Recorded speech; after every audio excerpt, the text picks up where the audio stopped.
Saya menolak polisi di bawah kementerian.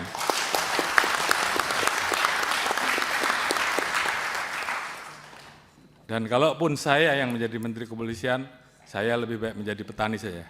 Saya anggap meletakkan Polri di bawah kementerian sama saja melemahkan institusi Polri, melemahkan negara, dan melemahkan Presiden. Kapolri tetap memimpin, saya memilih Kapolri saja yang dicopot. Kami tentunya institusi Polri menolak kalau sampai ada usulan Polri berada di bawah kementerian khusus. Posisi institusi Polri seperti saat ini adalah posisi yang sangat ideal. Seluruh jajaran laksanakan ini, perjuangkan sampai titik darah penghabisan. Terima kasih. Pak Kapolri, waktu kita ini benar-benar mepet, tinggal 16 menit Pak. Kami minta Bapak, nanti tim Bapak siapkan jawaban tertulis, tapi Bapak closing statement aja Pak, atau 1-2 yang ingin Bapak sampaikan. Karena tradisi kita ini selalu on time Pak, selama Komisi 3 periode ini, jam 13 kami ada rapat dengan Mahkamah Agung dengan KY Pak. Jadi kita nanti perlu waktu mungkin 6 menit membaca kesimpulan. Pak Kapolri silakan gunakan sisanya sekitar 10 menit. Silakan Pak. Terima kasih yang terhormat Bapak Pimpinan Komisi 3.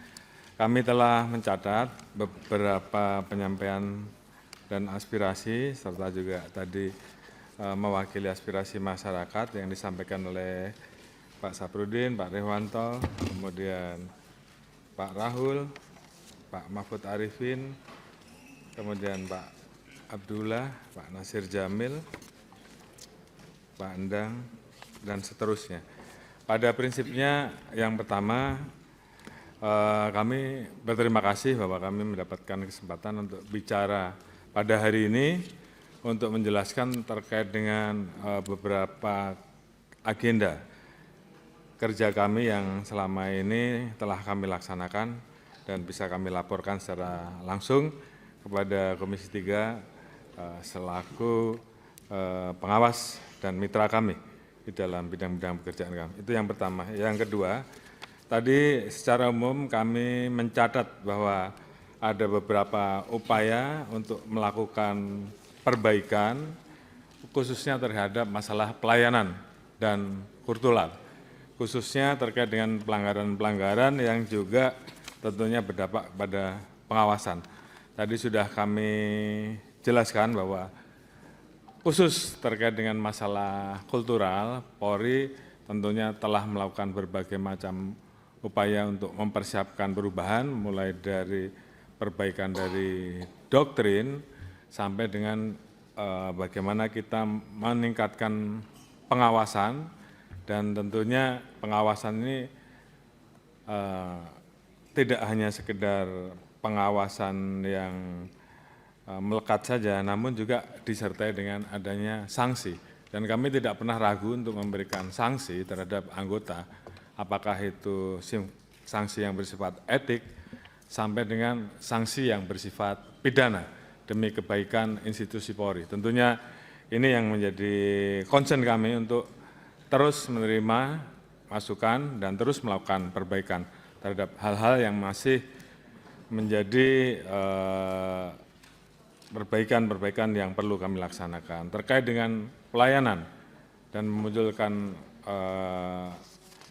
postur Polri yang tegas dan humanis, terima kasih. Tadi kami juga banyak mendapatkan masukan. Tentunya kami akan terus mencoba untuk bisa mendengar, melayani khususnya teman-teman yang menyampaikan pendapat, menyampaikan tugas-tugasnya selaku aktivis-aktivis, sehingga kemudian suara itu terdengar sampai dan deliver. Oleh karena itu kami juga membantu, memfasilitasi untuk menghubungkan sehingga kemudian semua dialog tersebut, semua aspirasi itu bisa sampai. Dan itu yang menjadi salah satu yang kita lakukan tanpa harus terjadi peristiwa rusuh, karena memang kita ingin bahwa apa yang disampaikan itu bisa tersampaikan dengan baik. Tindakan penegakan hukum tentu kita lakukan secara terukur terhadap tindakan-tindakan anarkis maupun yang bersifat rusuh dan merugikan fasilitas publik ataupun menimbulkan dampak munculnya korban jiwa. Kemudian terkait dengan Direktorat PPA dan TPPO, kami laporkan bahwa memang saat ini kami baru saja melonsing, sehingga tentunya perlu banyak upaya-upaya perbaikan terhadap Direktorat PPA dan PPO. Namun demikian tadi yang disampaikan oleh Ibu Melty terkait dengan banyaknya penyelundupan di wilayah-wilayah kontinental, karena di sini semua para Kapolda dan pejabat utama hadir tentunya sudah mendengar langsung, dan saya minta untuk bisa segera ditindaklanjuti sehingga apa yang menjadi keluhan karena sudah didengar oleh para PJU dan para Kapolda tentunya bisa dilakukan perbaikan. Terkait dengan beberapa pertanyaan, apakah tadi Pak Beni kalau tidak salah ada beberapa pertanyaan, apakah perlu ada perbaikan terkait dengan penambahan pengawasan eksternal? Prinsipnya Polri ini terbuka. Tadi kami sudah sampaikan bahwa kami sampai membuka ruang pengaduan, baik melalui medsos, QR Code. Kalau Bapak Ibu mungkin masuk ke hotel, di situ ada QR Code-nya Propam, sehingga masyarakat bisa melapor setiap saat terkait dengan pelanggaran yang terjadi. Dan kita ada whistleblower system, artinya orang yang memberikan laporan itu kita lindungi. Itu bagian dari upaya kita untuk terus melakukan perbaikan terhadap institusi Polri. Tentunya terhadap hal-hal yang masih kurang, kami justru ingin mendapatkan masukan, dan itu adalah salah satu media yang bisa diberikan masukan untuk kemudian kita bisa lakukan evaluasi. Pengawas eksternal kami tetap membuka ruang, karena memang kita ingin bahwa Polri ini betul-betul menjadi institusi yang tidak anti kritik, institusi yang terus melakukan perbaikan, baik di sisi reformasi, di bidang kultural dan sebagainya. Terus kemudian tadi ada pertanyaan terkait dengan komite internal dan komite percepatan reformasi yang dibentuk oleh Pak Presiden. Sebenarnya ini sudah berkali-kali kami sampaikan, baik oleh kami sendiri maupun oleh komite reformasi, bahwa komisi internal ini sifatnya adalah bagian dari respon cepat untuk menindaklanjuti temuan-temuan yang ditemukan, yang dikumpulkan pada saat Komisi Reformasi melakukan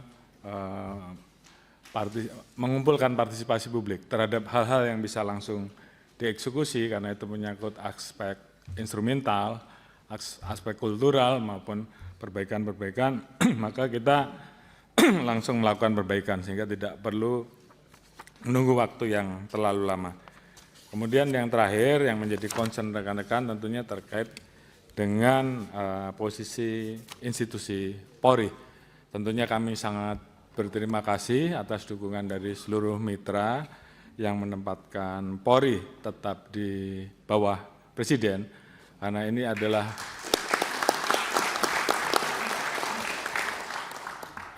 bagian dari mandat reformasi yang tentunya harus ditindaklanjuti. Beberapa TAP MPR sudah dikeluarkan sampai dengan memisahkan Polri dari TNI untuk menjelaskan tentang apa tugas Polri sebagai penjaga keteraturan sosial, penjaga keberagaman sosial, dan TNI sebagai penjaga kedaulatan negara kesatuan Republik Indonesia.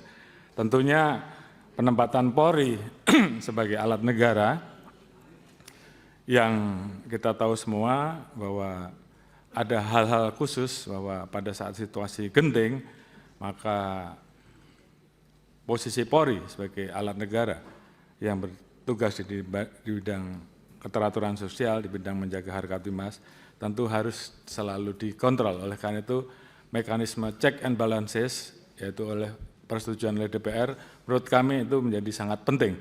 Karena itu juga untuk mengontrol dan menjaga Polri agar tetap bisa melaksanakan tugas pokok sesuai dengan amanat dari Undang-Undang Dasar dan amanat Undang-Undang. Mohon maaf Bapak-Bapak dan Ibu-Ibu sekalian, kami tentunya institusi Polri menolak kalau sampai ada usulan Polri berada di bawah kementerian khusus.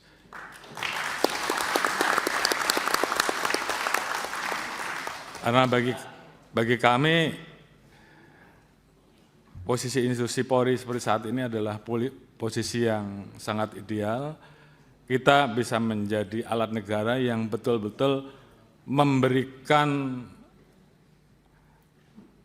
pelayanan kepada masyarakat di bidang Harkamtibmas, di bidang hukum, di bidang pelindungan, pelayanan. Di satu sisi kita betul-betul bisa berada langsung di bawah Bapak Presiden, sehingga pada saat Presiden membutuhkan kami, maka kami bisa bergerak tanpa harus ada kementerian-kementerian yang kemudian tidak mau, ini menimbulkan potensi matahari kembar menurut saya. Jadi kalau tadi saya harus memilih karena beberapa kali ada yang menyampaikan Kapolri sudah 5 tahun, kalau saya harus memilih, dan kemarin sudah saya sampaikan, bahkan ada beberapa orang yang menyampaikan ke saya lewat WA bahwa mau enggak Pak Kapolri jadi Menteri Kepolisian. Dalam hal ini saya tegaskan bahwa di hadapan Bapak-bapak dan Ibu-ibu sekalian dan seluruh jajaran bahwa saya menolak polisi di bawah kementerian.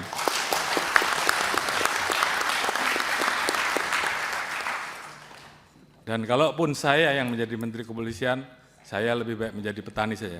Oh iya, ini menyala nih Pak Kapolri, benar. Oleh karena itu, saya anggap meletakkan Polri di bawah kementerian sama saja melemahkan institusi Polri, melemahkan negara, dan melemahkan Presiden. Oleh karena itu, apabila ada pilihan, apakah polisi tetap berada di bawah Presiden atau polisi tetap di bawah Presiden namun ada Menteri Kepolisian, Kapolri tetap memimpin, saya memilih Kapolri saja yang dicopot. Saya kira itu sebagai bentuk sikap tegas. Dan saya minta seluruh jajaran laksanakan ini. Perjuangkan sampai titik darah penghabisan. Terima kasih. Luar biasa.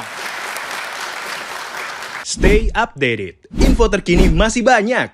Jangan lupa subscribe, like, dan share YouTube official OKZone. Dan selengkapnya ada di okezone.com.